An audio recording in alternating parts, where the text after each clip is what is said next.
welcome back to the channel. I'm on the beautiful island of Barbados, relaxing in the sun. I flew here from London with Virgin Atlantic in their upper class suite. In this video I'll review that flight. How was the service? And has the food improved with the new menu? Let's find out.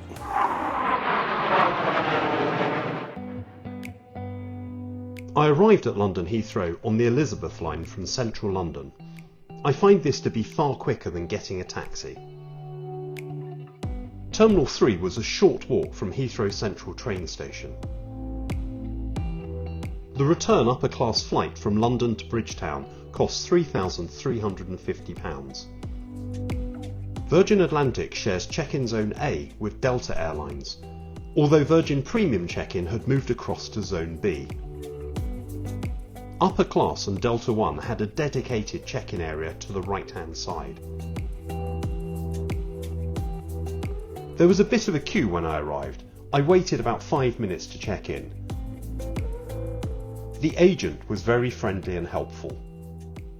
The baggage allowance was 2 checked bags weighing up to 32 kilos or £70 each, plus up to 2 pieces of hand luggage weighing up to 10 kilos or £22, but with a combined weight of no more than 16 kilos or £35. For the first time ever, my bag was tagged as heavy because it was more than 23 kilos. That turned out to be a good thing on arrival, as it was the very first bag off the baggage belt in Barbados. Right next to the check-in desk was a lift to take you up to the upper class wing and the private security channel. The security channel had new scanners where you didn't need to remove electronics from bags, although liquids did still need to be removed. After security, it was a walk through duty free and the main departure lounge to get to the Virgin Atlantic clubhouse. The terminal was busy as it was the school half-term break. The clubhouse was located at Lounge H, above the American Airlines Admirals Club. On arrival, I was shown to a table in the brasserie. A range of breakfast options were available.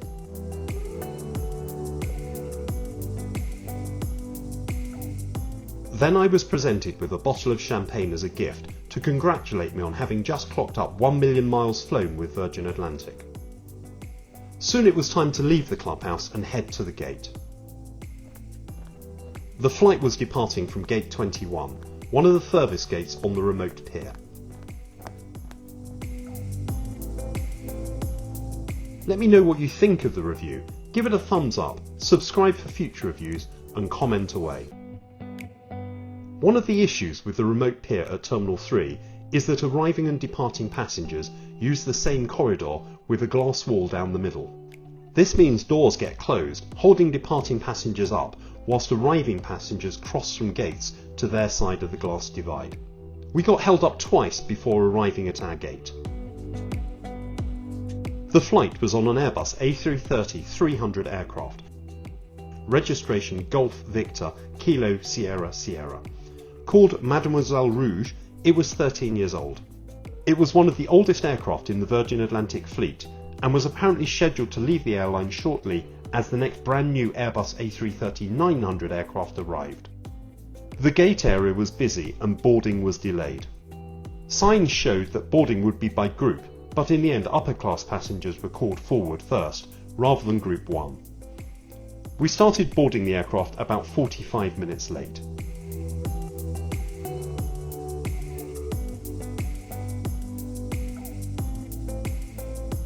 Upper class was in the front cabin of the aircraft with 31 suites in a 1-1-1 configuration. All seats had aisle access. I was in seat 10A at the back of the cabin. The seat had a width of 22 inches and could recline up to 42 inches. It also flipped forward to form a fully flat bed. A welcome note, can of Virgin Redhead and a chocolate greeted me. To one side of the seat was a small storage compartment. On the other side were buttons to control the seat. An amenity kit was on the ottoman. It included socks and an eye mask, earplugs, a toothbrush and toothpaste, lip balm and hand cream. There was plenty of space in the overhead bins. Overhead were reading lights and individual air vents. There was some storage space below the ottoman. In the magazine compartment below the entertainment system was a universal power adapter, and there was a USB-A port below the entertainment screen. A small cocktail table folded down beside the seat, with another reading light above. Pre-departure, juice, water or English sparkling wine were offered. The air bridge was retracted about an hour behind our scheduled departure time. And then the safety video played. Hello there. We're delighted to welcome you on board Virgin Atlantic. Thank you for flying with us today. You're no doubt keen to lose yourself in our dazzling world of entertainment, but first we're going to show you a safety film, and we'd like you to give it your full attention. We eventually pushed back from the gate. The delay had been caused by the need to replace one of the onboard computers.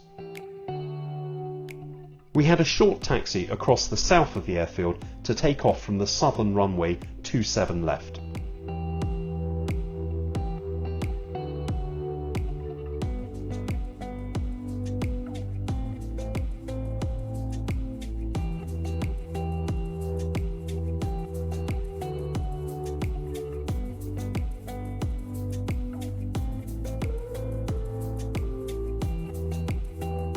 The flight time to Bridgetown was scheduled to be just under 8.5 hours, meaning we'd pick up some, but not all of the delayed time.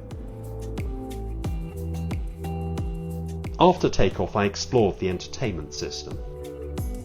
A good set of headphones were provided, although my original pair had to be replaced as they didn't work. The system had a range of content.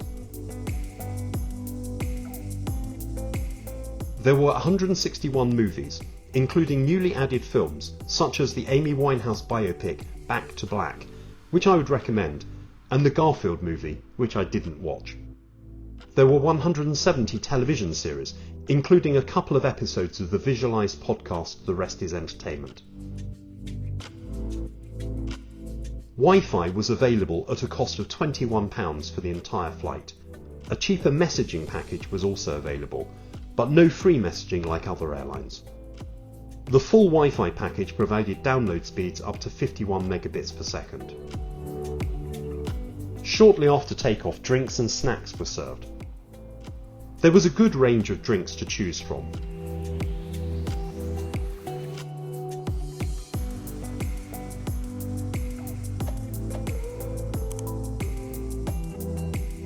The wine selection included English sparkling wine, Laurent Perrier champagne, Prosecco, 2 white wines, 2 red wines and a rosé.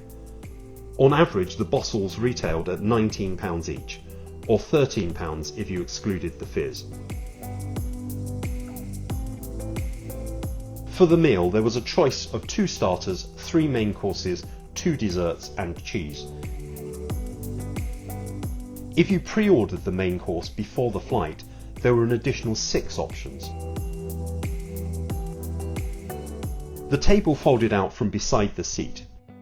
The crew laid a tablecloth and place setting before offering bread and wine.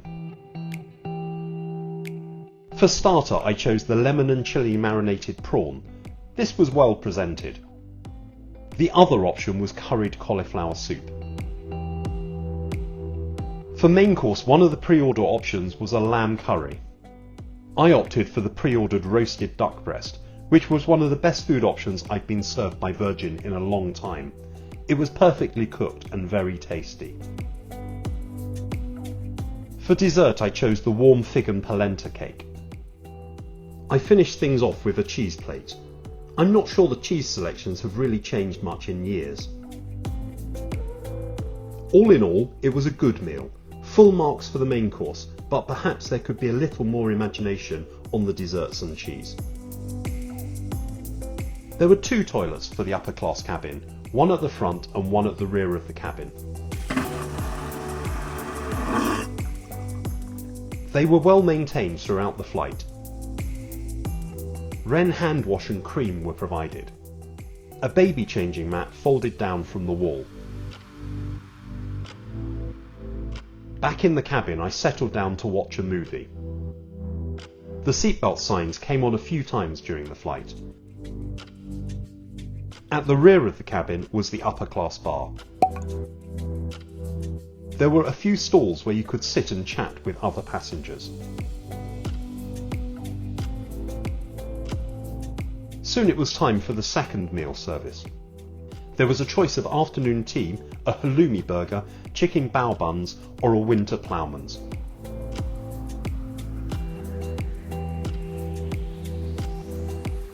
I opted for the chicken bao buns, which was a delicious snack.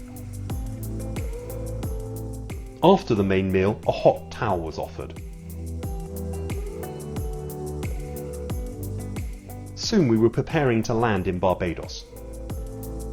We flew across the north of the island to Turn, flying down the west coast before landing in Bridgetown. The views were stunning.